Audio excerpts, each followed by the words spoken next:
Colegio de Periodistas, profesionales en comunicación.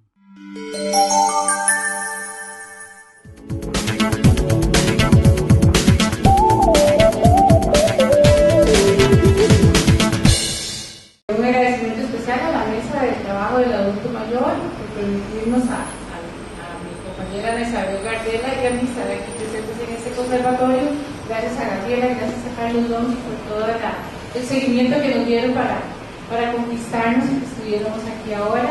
Gracias a las personas que invité que aquí están, como el compañero Carlos, como otros que están aquí por invitación especial. Gracias a Adolfo también por su apoyo. Y bueno, vamos a empezar a hablar. Ya les digo, es un conversatorio, no es que tenemos nada sin magistrar, porque no se trata de dar una clase, sino de conversar. Nosotros cuando decidimos hacer esta tesis sobre la radio, que hay una lectora de la tesis de nosotros, la periodista y colega Mariana Iglesias también. Cuando nosotros decidimos hacer esta tesis, era toda una novedad, porque primero no había nada escrito. Entonces imagínense, en aquellos años, a finales de los 70, hacer una tesis de licenciatura sin documentos. Entonces ahí empezó nuestra labor, que era primero andar en bus, una grabadorcita, Ana Isabel Gardela y yo embarazada, imagínense el cuadro, ¿verdad? Y así fuimos a visitar a muchísimas personas que nos podían aportar qué hacer, o sea, ideas de cómo hacer esta investigación.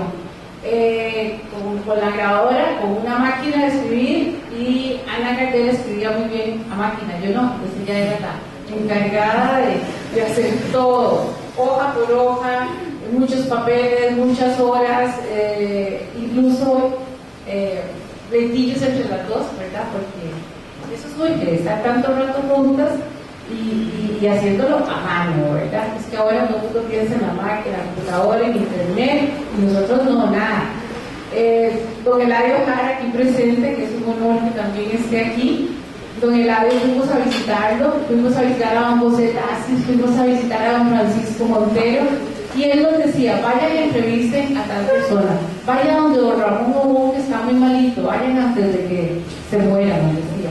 Y nos fuimos donde Isabel Quiroz, nos fuimos donde Ramón Obón, nos fuimos donde los Barahona, que aquí está el compañero Luis también, ellos nos ayudaron mucho a decirnos qué hacer, y así empezó la investigación.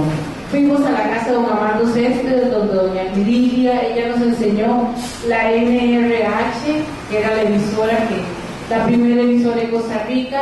Entonces fue una gran experiencia, una linda experiencia, y ahora, años después, nos lamentamos de que nunca hicimos tal vez más por rescatar todas esas cosas, porque tal vez inexpertas, sin plata, no nos tomábamos ni fotos. Tienes que no, ¿quién andaba con una cámara? ¿Quién tenía una cámara en esa época?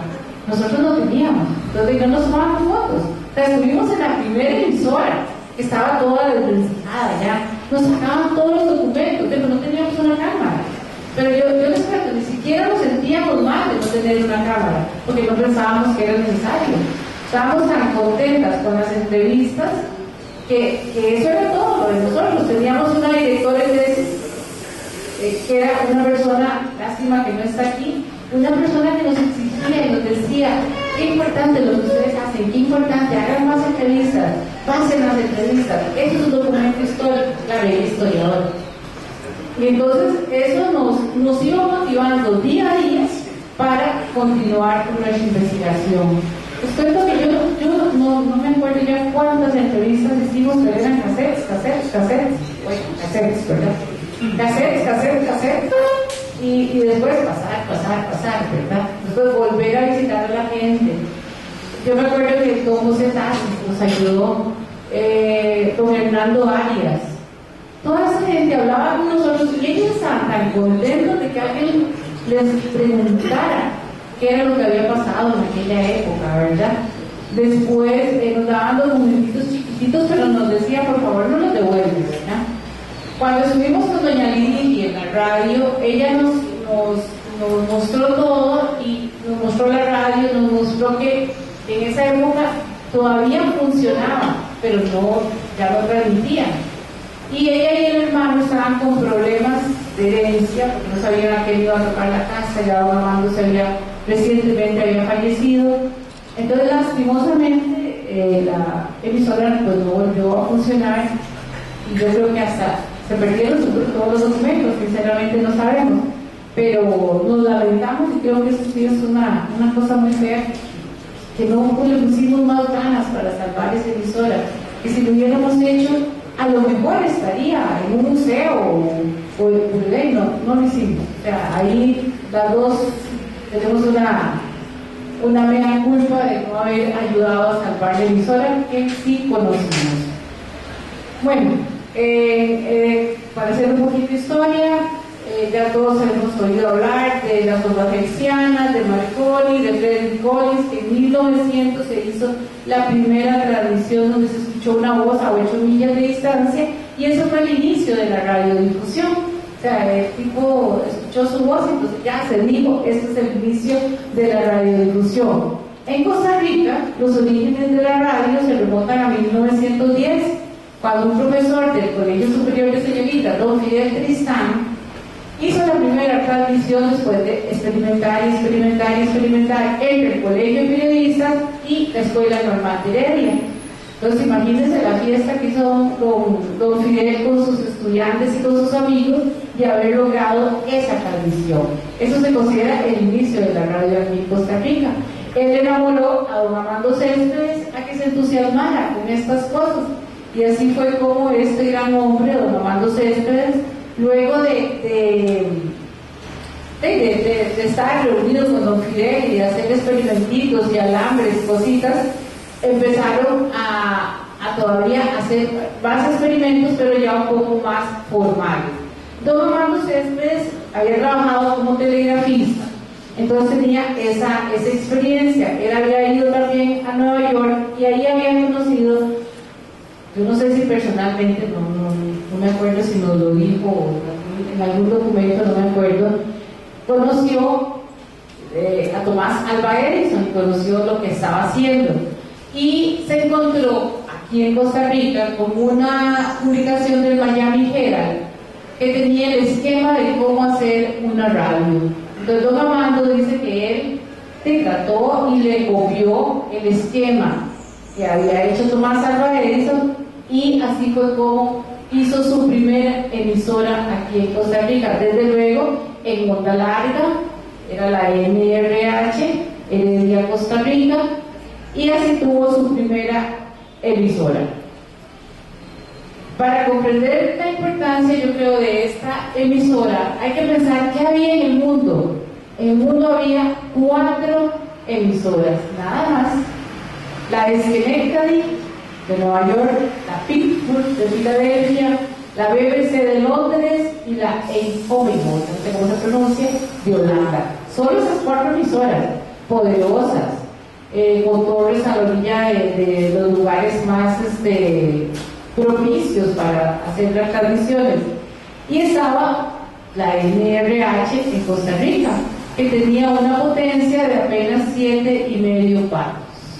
Esta es una potencia de un bombillo. Entonces imagínense, o sea, eso yo creo que nos da la idea de la importancia de esa emisorita que tenía don Armando Céspedes, y de la cual la gente, cuando ya supo que existía, no entendía cómo era que la NRH tenía tanta presencia si era apenas con la potencia de un bombillo. Se fundó la Radio Nacional. Fue la segunda emisora que tuvo Costa Rica. Ya empezó a funcionar. La importancia de la Radio Nacional fue que por primera vez se transmitieron programas infantiles. Se hizo el primer sorteo de la lotería en Costa Rica. Y ahora que yo venía en el carro, que fui a recoger a don Hilario Mara, me contaba que se transmitía del Parque Central, se transmitía la lotería, y ahí salía corriendo 12 personas, o sea, en relevos, hasta llegar a la Radio Nacional y decir que llevaba apuntado en un papelito el número y la serie de los números de la lotería. pero tuvieron después que quitarlo porque saben que los ticos somos tremendos, ¿verdad? Entonces, cuando veían el número de la lotería, mandaban un telegrama a provincia para que los de provincia compraran el número premiado. Entonces hacían ya choricitos, ¿verdad? Entonces lo quitaron, tuvieron que quitarlo. Eso también me pareció muy simpático cuando nos enteramos, ¿verdad? La emisora Radio Nacional quedaba, era un recorrido de 100 metros, quedaba 50 metros al sur, era o en el aire o al norte, bueno, quedaba a 100 metros de donde se trataba la lotería. Después ya empezaron bueno, ya en 1931 ya hubo un auge en las emisoras, ya se transmitían en onda larga.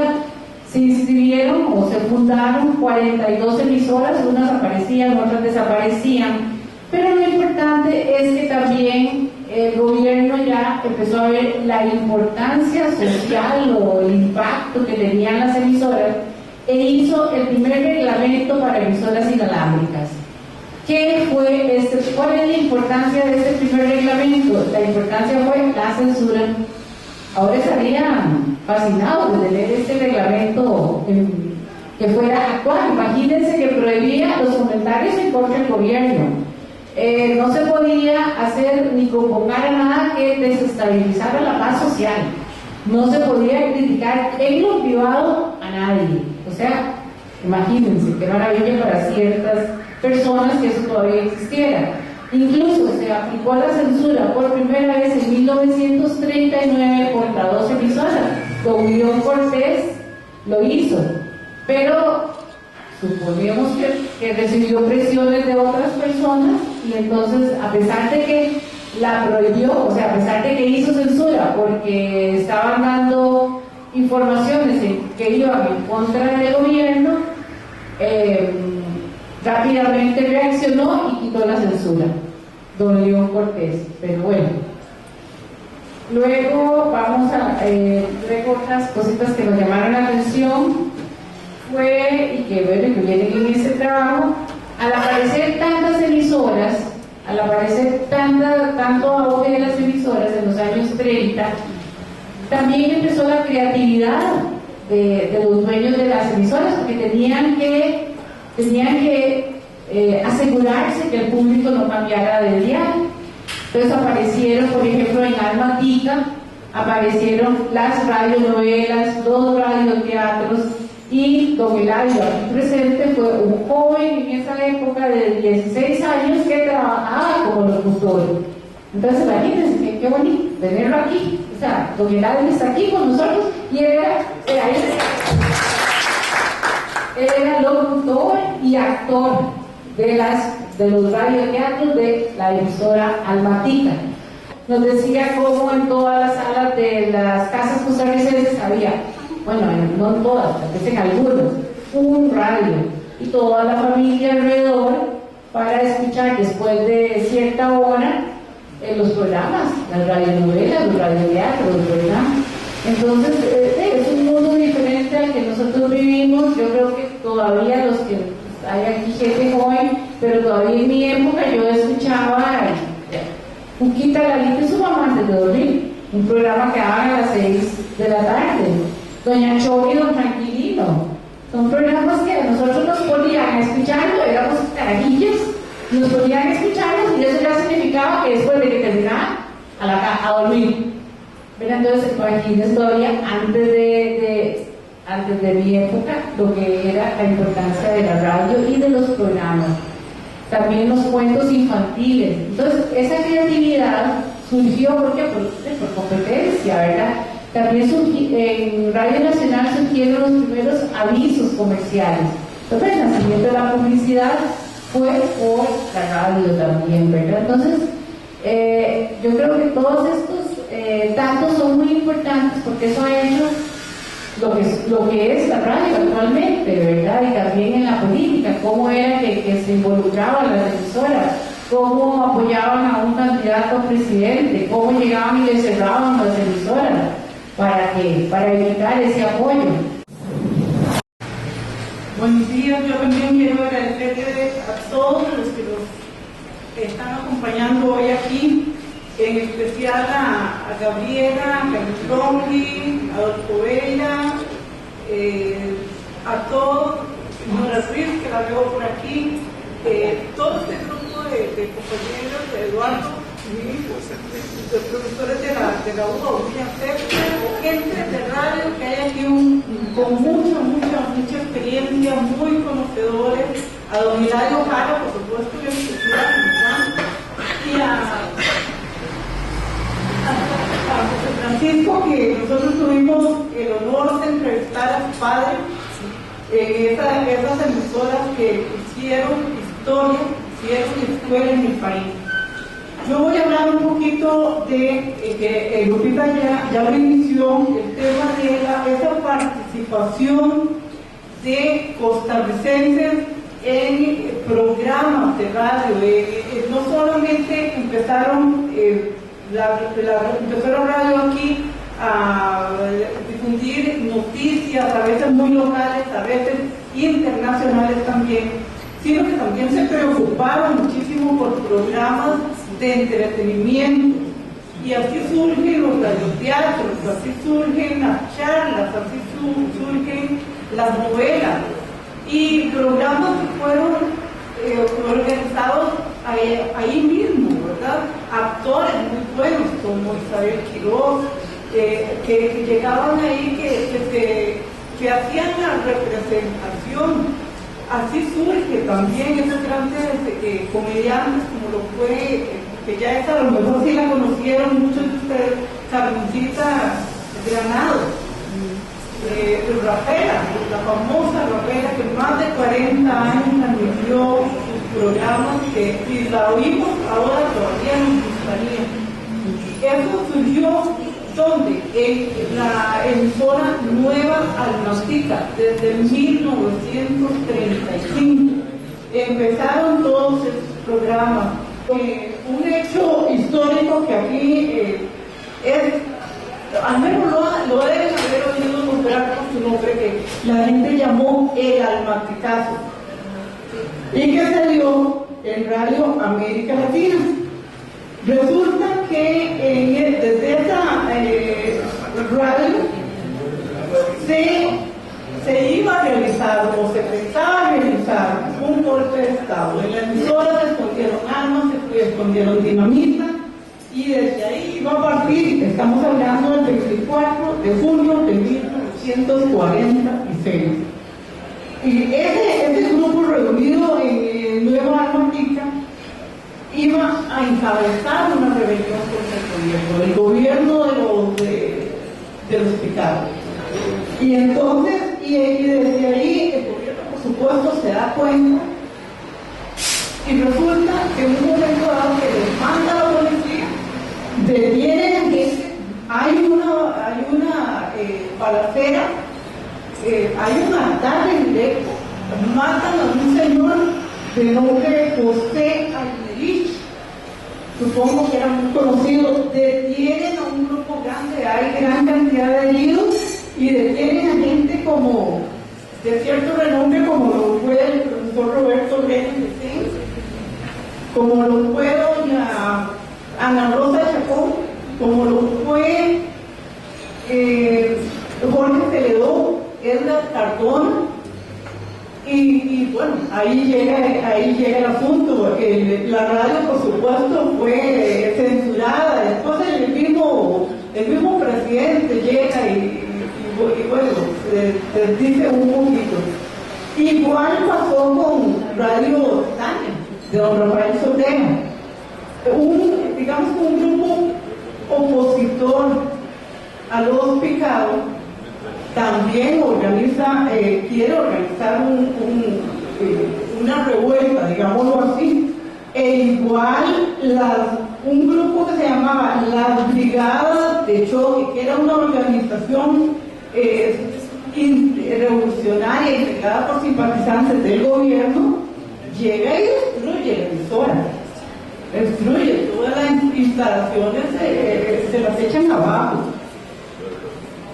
Eso por ese lado. También hablemos del otro bando, por ahí del 47, bueno, y se prolonga un poquito al 48, después de, ya lo más serio le pasa a La Voz de la Víctor, que ellos sí le respaldaban, digamos, ese gobierno de los picados, el gobierno calderonista, digámoslo así, y todos los cambios sociales que se habían hecho.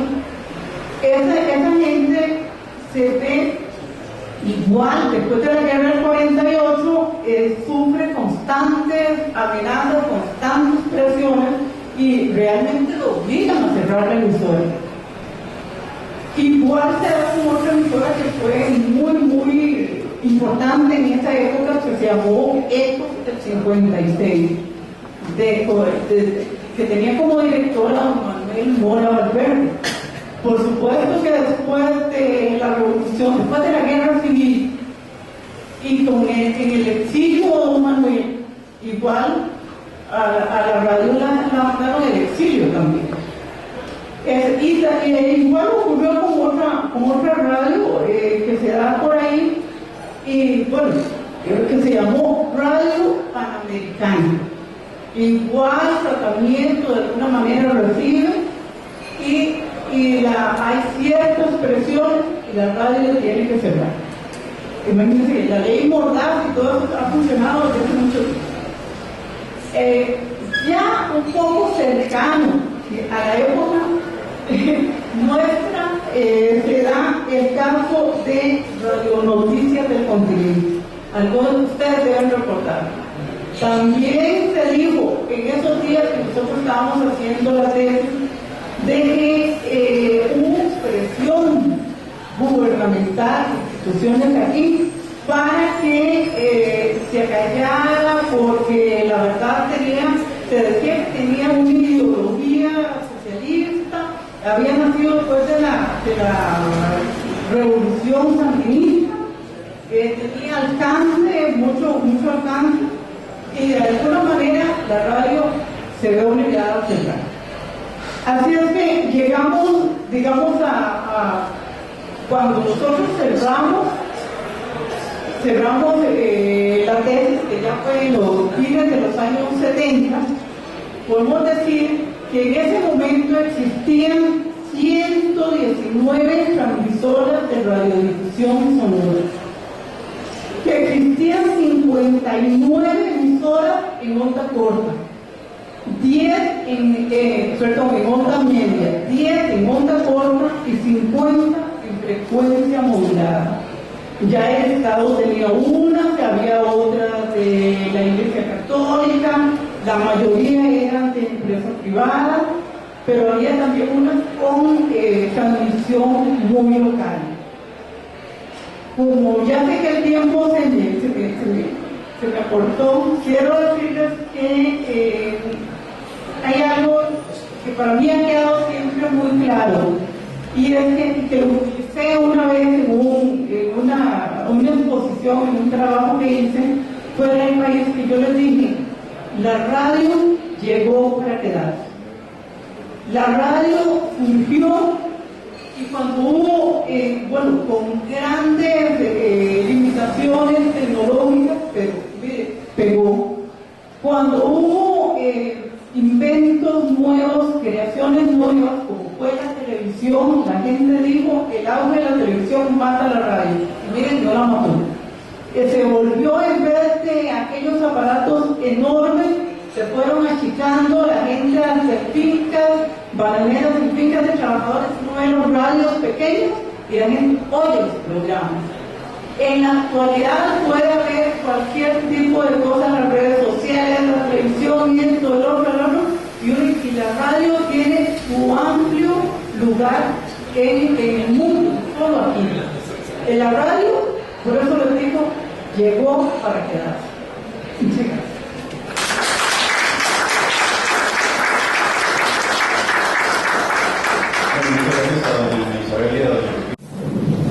Muy rápidamente, porque yo quisiera, he estado escuchando con mucha atención a las colegas, a quienes tantos años después tengo que hacerles un agradecimiento.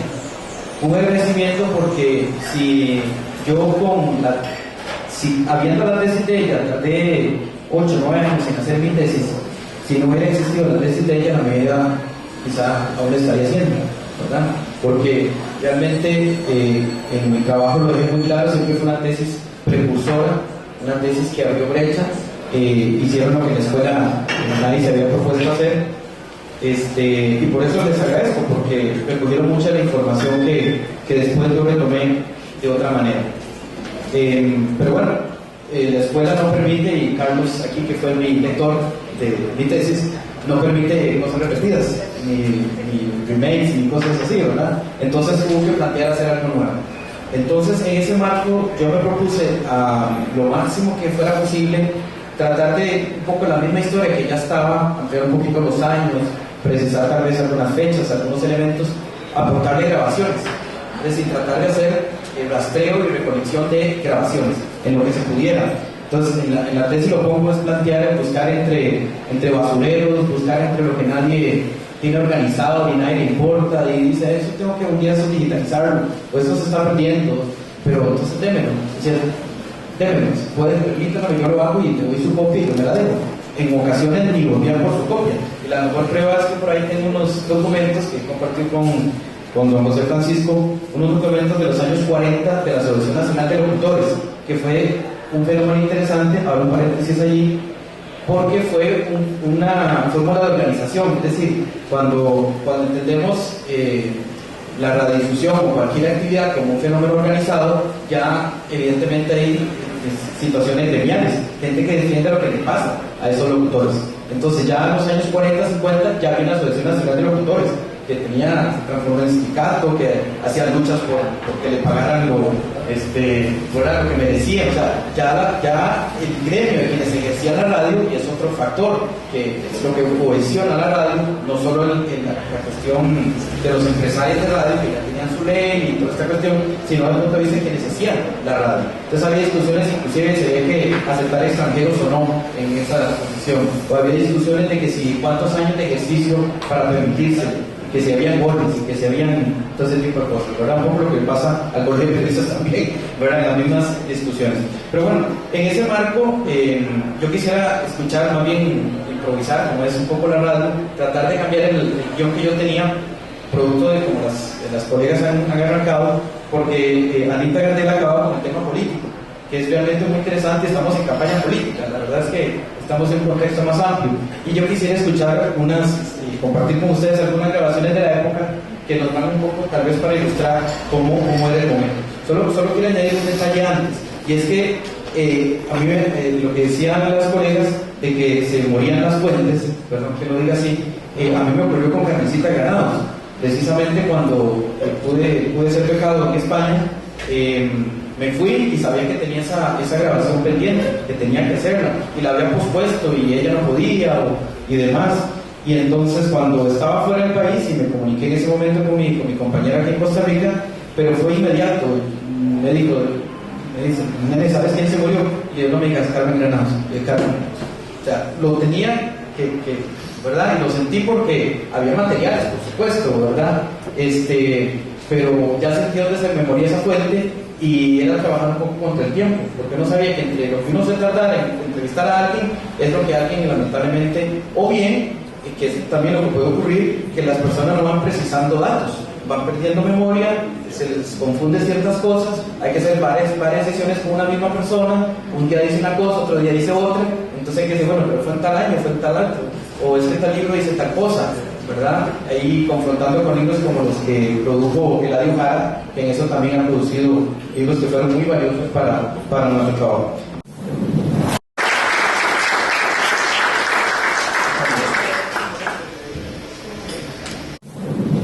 Buenos días a todos.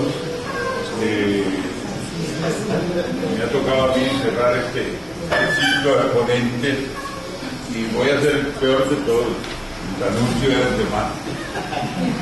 Resulta que me dijeron que yo tenía que hablar de Radio América Latina, que es hablar de mi vida. Yo he estado en Radio América Latina desde que nació, y yo era un joven de 16 años, y en radio he hecho de todo, ¿verdad? De locutor, de cobrador, de buscador de anuncios, de hacer guiones, bueno, barrer la radio, de todo, ¿verdad? y entonces tendría mucho que decir.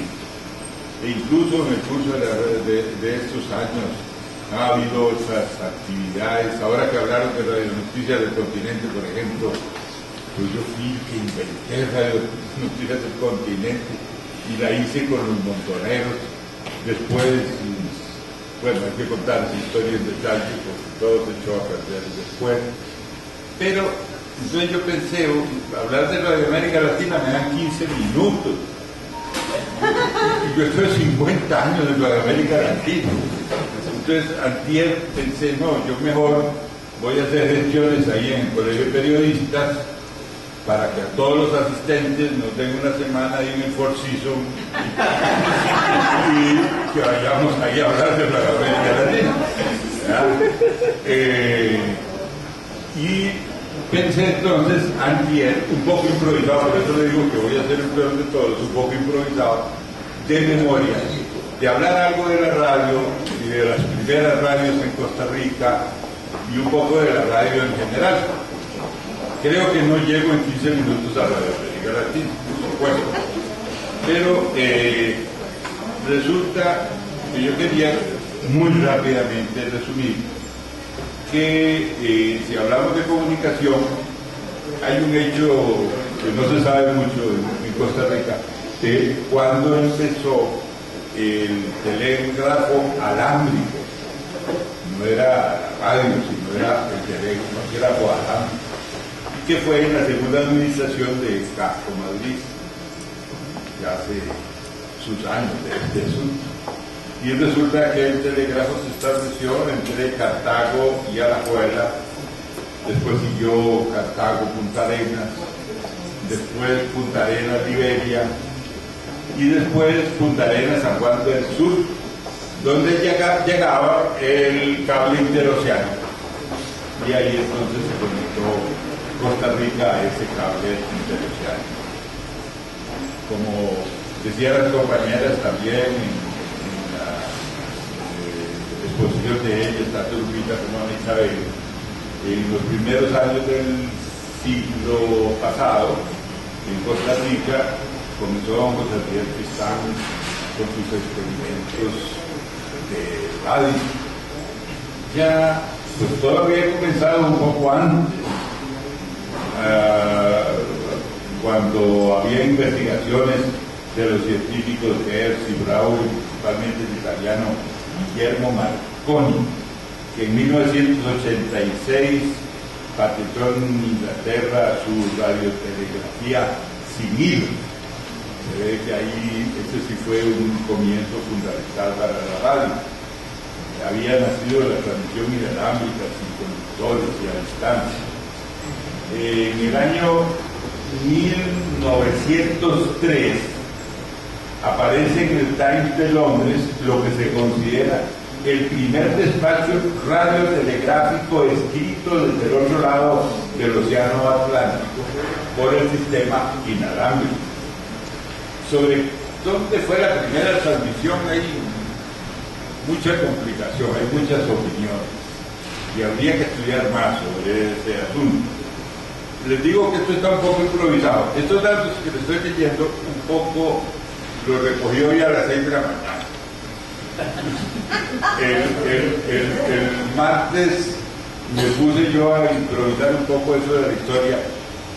Pueden tener errores de fechas, pueden tener errores de memoria, ¿verdad? Más cuando hay aquí personas tan experimentadas en el asunto como Gerardo, que sabe mucho de esto y te pido que me corrija cuando diga algunos errores. Un hecho importante para la radio fue en 1912 con el hundimiento del Titanic, porque hubo una conmoción mundial y entonces de ahí en adelante se le obligó a las naves a viajar con 2 radiooperadores. Ya no solo un radiooperador, sino 2 radiooperadores. En la Primera Guerra Mundial hubo un impasse porque pues, todo lo que se había avanzado en radio se dedicó a los fines de la guerra. En toda esta época, sin embargo, había investigadores y experimentadores como José Fidel Tristán, que empezó en Costa Rica decía Lupita, en 1910, y hasta tuvo una escuela de experimentadores a la que le dio clases.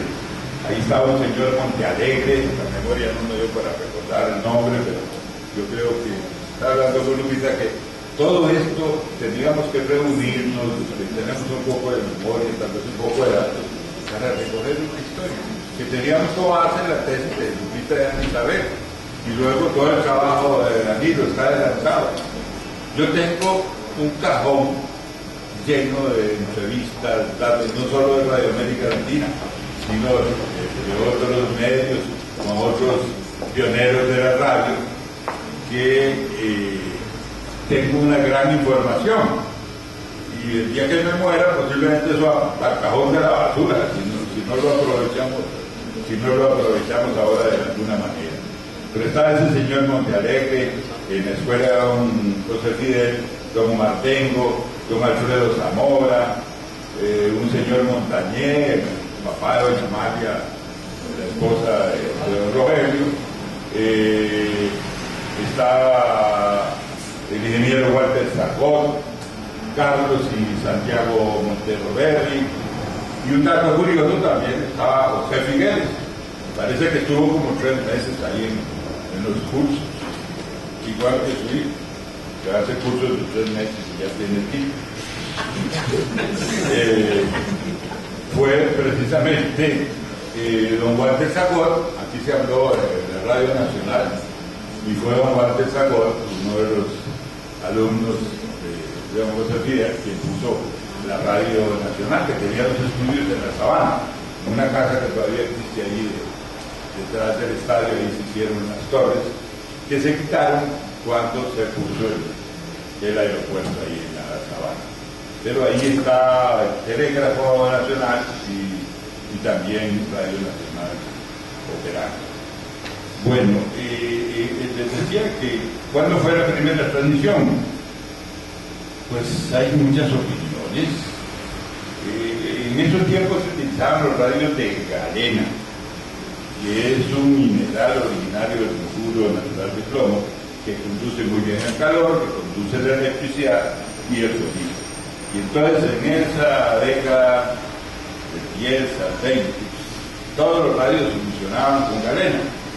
Era un sintonizador con una piedrita gris que había que manipular con mucho cuidado y con audífonos, porque lo que se oía era un ruido de los demonios, ¿verdad?